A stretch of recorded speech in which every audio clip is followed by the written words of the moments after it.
राजा जनक। जनक जी एक धर्मी राजा थे। उनका राज मिथिलापुरी में था। वे एक सत्पुरुष थे, न्यायप्रिय और जीवों पर दया करते थे। उनके पास एक शिव धनुष था। वे उस धनुष की पूजा किया करते थे। आए हुए साधु संतों को भोजन खिलाकर स्वयं भोजन करते थे। लेकिन एक दिन एक महात्मा ने राजा जनक को उलझन में डाल दिया। उस महात्मा ने राजा जनक से पूछा, हे राजन, आपने अपना गुरु किसे धारण किया है? यह सुनकर राजा सोच में पड़ गया। उसने सोच विचार करके उत्तर दिया, हे महापुरुष, मुझे याद है कि अभी तक मैंने किसी को गुरु धारण नहीं किया। मैं तो शिव धनुष की पूजा करता हूँ। यह सुनकर उस महात्मा ने राजा जनक से कहा, राजन, आप गुरु धारण करो, क्योंकि उसके बिना जीवन में कल्याण नहीं हो सकता और ना ही इसके बिना भक्ति सफल हो सकती है। आप धर्मी एवं दयावान हैं। सत्यवचन महाराज, राजा जनक ने उत्तर दिया और अपना गुरु धारण करने के लिए मंत्रियों से सलाह मशविरा किया। तब यह फैसला हुआ कि एक विशाल सभा बुलाई जाए। उस सभा में सारे ऋषि, मुनि, पंडित, वेदाचार्य बुलाए जाएं। उन सब में से ही गुरु को ढूंढा जाए। सभा बुलाई गई। सभी देशों में सूझवान पंडित, विद्वान और वेदाचार्य आए। राजा जनक का गुरु होना एक महान उच्च पदवी थी, इसलिए सभी सोच रहे थे कि यह पदवी किसे प्राप्त हो, किसको राजा जनक का गुरु बनाया जाए। हर कोई पूर्ण तैयारी के साथ आया था। सभी विद्वान आ गए तो राजा जनक ने उठकर प्रार्थना की, हे विद्वान और ब्राह्मण जनों, यह तो आप सबको ज्ञात होगा कि यह सभा मैंने अपना गुरु धारण करने के लिए बुलाई है, परंतु मेरी एक शर्त यह है कि मैं उसी को अपना गुरु धारण करना चाहता हूँ जो मुझे घोड़े पर चढ़ते समय रकाब के ऊपर पैर रखने पर काठी पर बैठने से पूर्व ही ज्ञान कराए। इसलिए आप सब विद्वानों, वेदाचार्यों और ब्राह्मणों में से अगर किसी को भी स्वयं पर पूर्णतः विश्वास है तो वह आगे आए। आगे आकर चंदन की चौकी पर विराजमान हो, पर यदि चंदन की चौकी पर बैठकर मुझे ज्ञान ना करा सको तो उसे दंड मिलेगा। क्योंकि सभा में उसकी सबने हंसी उड़ानी है और इससे मेरी भी हंसी उड़ेगी, इसलिए मैं सबसे प्रार्थना करता हूँ कि योग्य बल बुद्धि वाला सज्जन ही आगे आए। यह प्रार्थना करके धर्मी राजा जनक अपने आसन पर बैठ गया। सभी विद्वान और ब्राह्मण राजा जनक की अनोखी शर्त सुनकर एक दूसरे की तरफ देखने लगे। अपने अपने मन में विचार करने लगे कि ऐसा कौन सा तरीका है जो राजा जनक को इतने कम समय में ज्ञान करा सके। सबके दिलो दिमाग में एक संग्राम शुरू हो गया। सारी सभा में सन्नाटा छा गया। राजा जनक का गुरु बनना, मान्यता और आदर हासिल करना, सब सोचते और देखते रहे। चंदन की चौकी की ओर कोई ना बढ़ा। यह देखकर राजा जनक को चिंता हुई। वह सोचने लगे कि उसके राज्य में ऐसा कोई विद्वान नहीं। राजा ने खड़े होकर सभा में उपस्थित हर एक विद्वान के चेहरे की ओर देखा, लेकिन किसी ने आंख ना मिलाई। राजा जनक बड़ा निराश हुआ। कुछ पल बाद एक ब्राह्मण उठा। उसका नाम अष्टावक्र था। जब वह उस चंदन की चौकी की ओर बढ़ने लगा तो उसकी शारीरिक संरचना देखकर सभी विद्वान और ब्राह्मण हंस पड़े। राजा भी कुछ लज्जित हुआ। उस ब्राह्मण की कमान पर दो बल थे। छाती आगे को और पेट पीछे को गया हुआ था। टांगे टेढ़ी थी और हाथों का तो क्या कहना, एक पंजा है ही नहीं तथा दूसरे पंजे की उंगलियां जुड़ी हुई थी। जुबान चलती थी और आंखें तथा चेहरा भी ठीक नहीं था। वह आगे होने लगा तो मंत्री ने उसे रोका और कहा, पुनः सोच लीजिए, राजा जनक की संतुष्टि ना हुई तो मृत्यु दंड मिलेगा। यह कोई मजाक नहीं है, यह राजा जनक की सभा है। अष्टावक्र बोला, हे मंत्री, यह बात आपको कहने का इसलिए साहस पड़ा है क्योंकि मैं शरीर से कुरूप दिखता हूँ। हो सकता है गरीब और बेसहारा हूँ। आपके मन में भी यह भ्रम आया होगा कि मैं शायद लालच के कारण आगे आने लगा हूँ। इससे यह प्रतीत होता है कि जैसे इस भरी सभा में कोई ज्ञानी नहीं, कोई राजा का गुरु बनने की योग्यता नहीं रखता, वैसे आप भी अज्ञानी हो। आपने अपने जैसे अज्ञानियों को ही बुलाया है, पर मैं सभी से पूछता हूँ, क्या ज्ञान का संबंध आत्मा और दिमाग के साथ है या किसी के शरीर के साथ? जो सुंदर शरीर वाले, तिलकधारी, ऊंची कुल और अच्छे वस्त्रों वाले बैठे हैं, वह आगे क्यों नहीं आते? सभी सोच में क्यों पड़ गए हो? मेरे शरीर की तरफ देखकर हंसते हुए शर्म नहीं आती, क्योंकि शरीर ईश्वर की रचित माया है। उसने अच्छा रचा है या बुरा। जिसको तन का अभिमान है उसको ज्ञान अभिमान नहीं हो सकता। अष्टावक्र गुस्से से बोला, उसकी बातें सुनकर सभी तिलकधारी राज ब्राह्मण शर्मिंदा हो गए। उन सबको अपनी भूल पर पछतावा हुआ। राजा जनक आगे बढ़ा। उसने हाथ जोड़कर कहा, आओ महाराज, अगर आपको स्वयं पर विश्वास है तो ठीक है, मेरी संतुष्टि कर देना।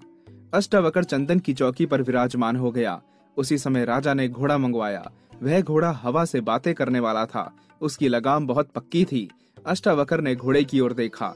तदुपरांत राजा जनक की तरफ देखकर कहने लगा, हे राजन, यदि मैंने आपको ज्ञान करा दिया तो आपने मेरा शिष्य बन जाना है। यह तो पक्की बात है। राजा जनक ने उत्तर दिया, जब मैं आपका गुरु बन गया और आप मेरे शिष्य, तो मुझे दक्षिणा भी अवश्य मिलेगी। अष्टावक्र ने कहा, यह भी ठीक है महाराज, आपको दक्षिणा मिलनी चाहिए। राजा जनक ने आगे से कहा, क्योंकि मैंने आपको ज्ञान का उपदेश उस समय देना है जब आपने रकाब के ऊपर पैर रखना है और फिर आपने घोड़ा दौड़ाकर दूर निकल जाना है, इसलिए मेरी दक्षिणा पहले दे दीजिए, परंतु दक्षिणा तन, मन और धन किसी एक वस्तु की हो। अष्टावक्र बोला। राजा जनक सोच में पड़ गया कि बात तो ठीक है, दक्षिणा तो पहले ही देनी पड़ेगी, पर दक्षिणा दूं किस वस्तु की, तन की, मन की या धन की? इन तीनों का संबंध ही जीवन से है। अगर एक भी कम हो जाए तो हानि होगी, जीवन सुखी नहीं रहता। यह अनोखा ऋषि है, इसकी बातें भी अनोखी हैं। राजा सोचता रहा पर उसको कोई बात न सूझी। वह कोई भी फैसला ना कर सका। राजा जनक ने कहा, महाराज, मुझे राजमहल में जाने की आज्ञा दीजिए। मैं वापस आकर आपको बताऊंगा कि मैं किस वस्तु की दक्षिणा दे सकता हूँ। आप जा सकते हैं, अष्टावक्र ने आज्ञा दी। यह सुनकर सारी सभा में सन्नाटा छा गया। सभी विद्वान सोचने लगे कि यह कुरूप ब्राह्मण अवश्य गुणी है। राजा जनक राजमहल में चला गया और अष्टावक्र चंदन की चौकी पर विराजमान हो गया। उसकी पूजा होने लगी, जैसे कि गुरु धारण करने से पहले गुरु पूजा करनी पड़ती है। राजा जनक महल में पहुंचा और रानी से कहा, जिसको मैं गुरु धारण करने लगा हूँ, वह तन, मन और धन में से एक को दक्षिणा में मांगता है। बताओ मैं क्या दूं, क्योंकि आप मेरी दुख सुख की साथी हो। यह सुनकर रानी सोच में पड़ गई। कुछ समय सोचकर उसने कहा, हे राजन, यदि धन दान दिया तो दुख प्राप्त होगा, गरीबी आएगी। यदि तन दान दिया तो कष्ट उठाना पड़ेगा। अच्छा यही है कि आप मन को दक्षिणा में दे दीजिए। मन को देने से कोई कष्ट नहीं होगा।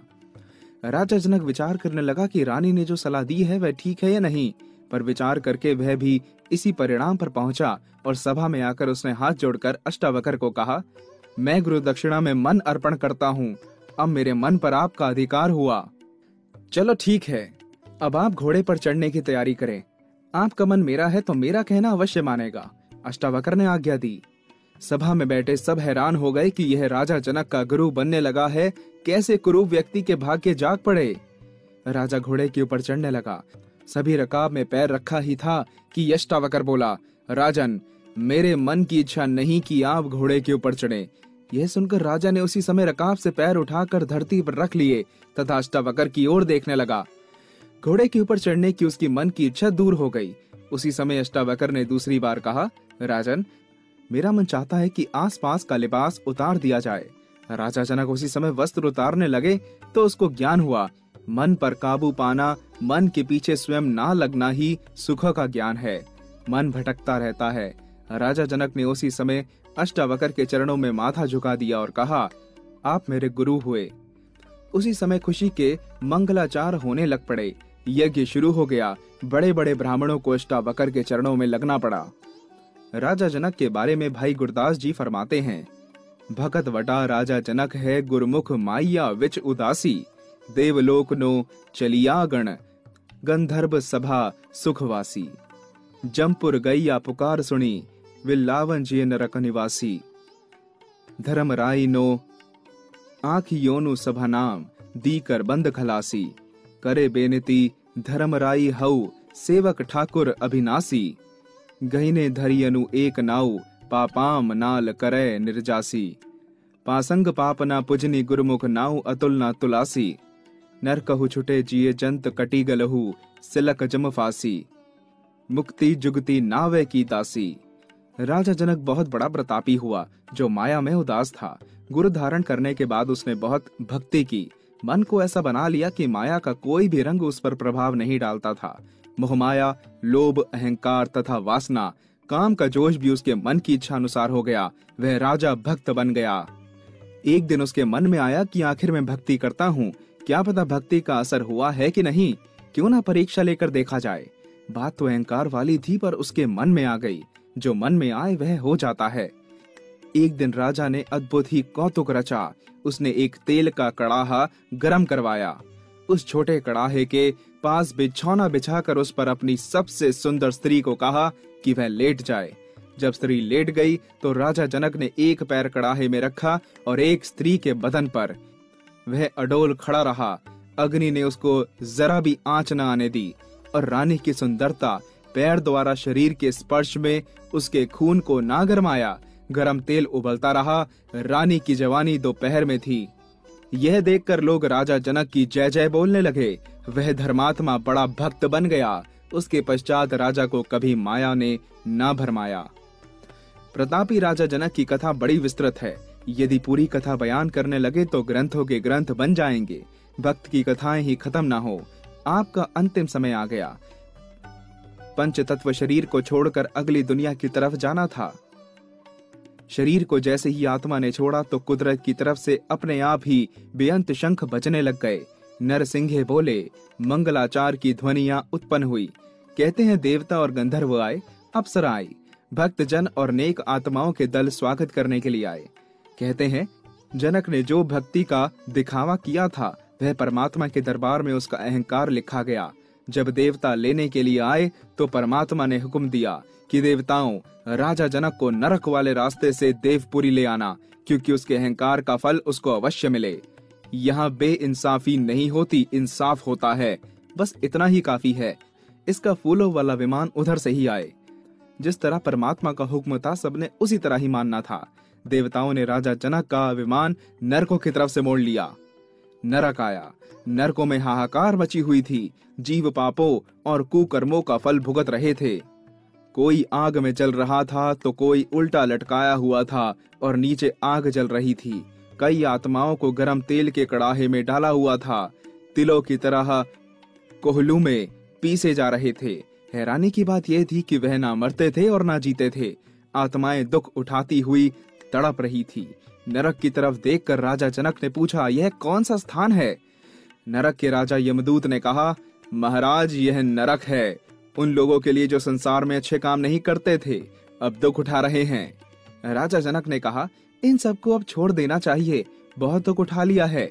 देखो कैसे मिन्नतें कर रहे हैं। यम परमात्मा की आज्ञा के बिना एक पत्ता भी नहीं हिल सकता। हाँ, यदि कोई पुण्य का फल दे तो इनको भी छुटकारा मिल सकता है। राजा जनक को रहम आ गया। उसने कहा, मेरे एक पल के सिमरन का फल लेकर इनको छोड़ दो। यमों ने तराजू मंगवाया।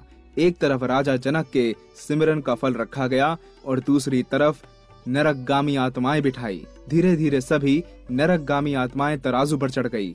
नरक खाली हो गया। आत्माएं राजा जनक के साथ ही स्वर्ग की ओर चल पड़ी। बड़े प्रताप और शान से राजा जनक परमात्मा के दरबार में उसके देवलोक में पहुंचा।